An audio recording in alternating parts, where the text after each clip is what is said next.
ഒരിടത്ത് ഒരു കാട്ടിൽ ഒരു സിംഹമുണ്ടായിരുന്നു. കാടിന്റെ രാജാവായിരുന്നു ആ സിംഹം. നദിക്കരയിൽ സമയം ചെലവാക്കുന്നതായിരുന്നു സിംഹത്തിന്റെ ഇഷ്ടവിനോദം.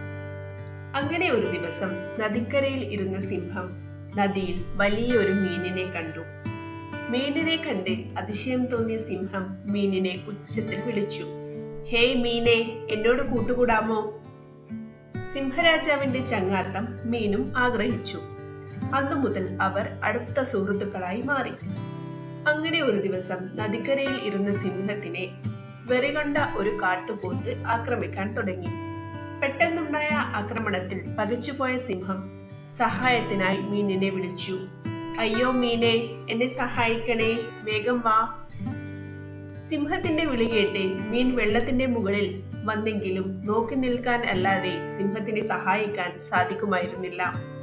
എങ്ങനെയൊക്കെയോ കാട്ടുപോത്തിനോട് മല്ലിട്ട് സിംഹം രക്ഷപ്പെട്ടെങ്കിലും തന്നെ അപകടത്തിൽ സഹായിക്കാതെ നോക്കി നിന്ന മീനിനോട് സിംഹം വല്ലാതെ ദേഷ്യപ്പെട്ടു. മീനിന് അത് വലിയ വിഷമമായി. സിംഹരാജൻ, എനിക്ക് വെള്ളത്തിൽ ജീവിക്കാനേ കഴിയൂ.